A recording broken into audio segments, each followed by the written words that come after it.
it's also interesting to me to watch. So I sit there on Twitter oftentimes when these events are unfolding, such as Matt Gaetz making a motion to vacate the Speaker of the House, ousting McCarthy. And I sit there and I watch people's reactions on Twitter just to see what people are saying, to see how people feel about things. I am not huge on the hot takes. I like to collect information first. I like to analyze things, just be a little more methodical about it. So I'm not always the first person to send out a tweet about something. And it's interesting to me when a lot of conservatives reacted so furiously to the fact that, they called Matt Gaetz a showboat. They said that he's a loose cannon. They said he's just looking for clicks and TV hits, and he never met a microphone he didn't want to be used to interview him, yada, yada, yada.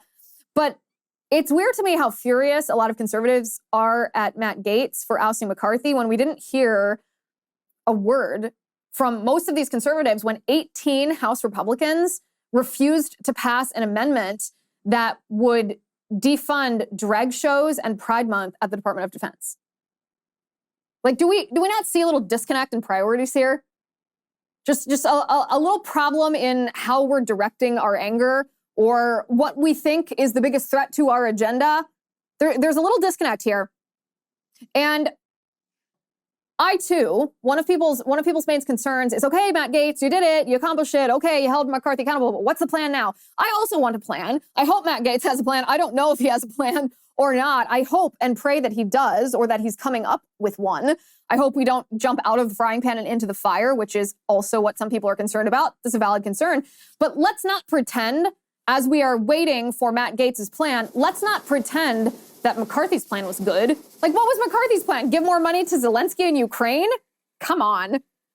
So let's back up for a second. Let's talk about what led to this, because this helps us order what we should do from here, or how we should think about this. So McCarthy was ousted as Speaker because back when there was this standoff during the original Speaker elections, Matt Gaetz refused to vote for McCarthy. They needed Matt Gaetz's vote. So he negotiated a hardline deal with McCarthy that allowed any member of Congress to file a motion to vacate the speakership if the speaker violated terms of this agreement that Gaetz had negotiated. So the preface here is, remember, McCarthy, in his desperate bid to be speaker, agreed to this agreement, agreed to this negotiation that any member of the House could file a motion to vacate the speakership. So he shouldn't act like this is something he didn't agree to the terms of at the very beginning. He did. But this is the moment that the votes were cast and the speakership that Speaker McCarthy was formally fired from the position. Take a look.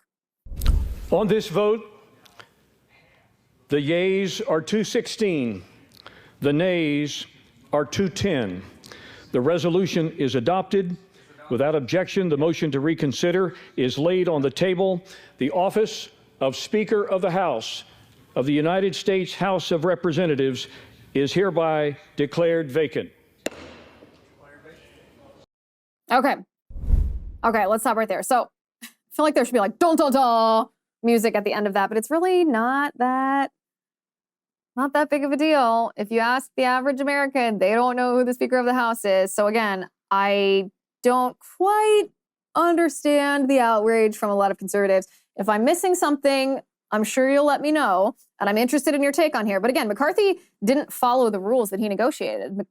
Gaetz had negotiated pretty specific rules for McCarthy and how he would handle single issue bills and whether or not there would be more money that was sent to Ukraine, sort of this unlimited tap of our cash being sent to Zelensky. McCarthy didn't follow through on that.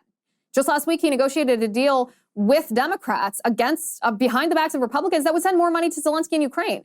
If he hadn't done that, do you think Gaetz would have filed this motion to vacate the seat? I don't think he would have. Because Gaetz, you can criticize Gaetz all you want for being an attention seeker. Everyone in Congress is. I don't even care about that anymore. Everyone in Congress is a crazy person. I care about their actions and what they're doing when it comes to policy, much more than I care about whether they're attention seeking. They're all attention seeking. They're all looking for money. They're all looking for power. Join me in being cynical about every single politician. Maybe this will finally demonstrate to a lot of conservatives that no, we shouldn't view conservative politicians as being some kind of spiritual figure. We shouldn't view them as being such men of integrity and women of integrity that, they always make the right decisions. No, they're all terrible people, which is why we have to direct what they do. But this is what Gaetz's argument was about why McCarthy deserved to lose his spot. Take a look at this. Don't support Kevin McCarthy would plunge the House and the country into chaos. Chaos is Speaker McCarthy. Chaos is somebody who we cannot trust with their word.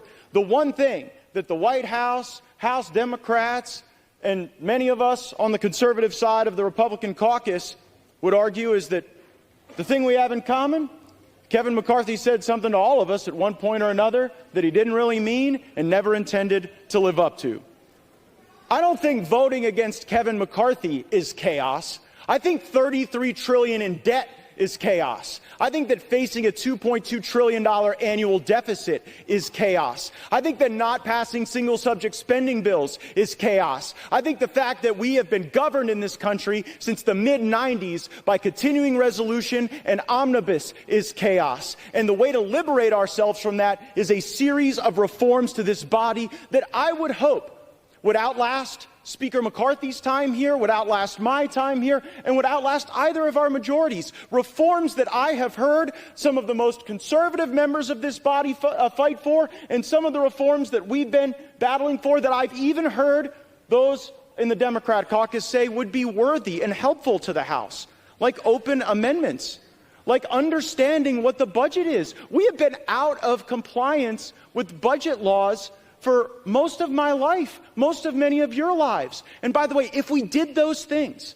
if we had single subject bills, if we had an understanding on the top line, if we had open amendments, if we had trust and honesty and understanding, there would be times when my conservative colleagues and I would lose, might be a few times when we'd win. There'd be times that we would form partnerships that might otherwise not be really predictable in the American body politic, but the American people would see us legislating. These last few days, we've suspended the momentum that we had established the week earlier, where we were bringing bills to the floor, voting on them, staying late at night, working hard. That's what the American people expect. It's something Speaker McCarthy hasn't delivered, and that's why I've moved to vacate the chair. I reserve. So this is what I challenge conservatives. If you're a conservative who didn't agree with Matt Gaetz, and there are some good conservatives who I highly respect who disagreed with what Matt Gaetz did. So maybe I'm talking to you. This include members of the House of Representatives who I know personally, who I'm friends with, who I respect.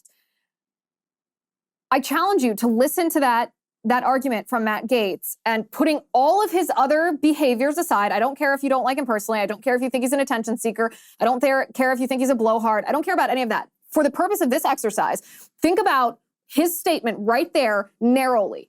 Just think about it. Don't even think about him saying it. Think about just a transcript of the words he spoke, and then show me where he's wrong. Circle, underline, highlight, whatever you need to do. Show me exactly what you disagree with. What is he wrong about? Where is he incorrect? This is not a trap. This is not me trying to back you into a corner. I'm actually interested. Where is he wrong? Because if he's not wrong, and I would argue that he's wrong, I'd listen to that a dozen times. If he's not wrong, then why shouldn't he file a motion to vacate the chair? Because the Speaker of the House is not doing the things that Matt Gaetz and you and I know need to be done. Our Congress is broken right now. He's right when we talk about these trillions of dollars of debt all the time, and it's not only bad that Democrats are spending that money and that Republicans have become as bad as Democrats, we don't even make budgets anymore. We don't even try to rein in our spending. We don't even try to be responsible. Why not? Shouldn't we get back on that track? Shouldn't we? And we're vilifying the one man who's actually taking action to make that happen. That doesn't make sense to me.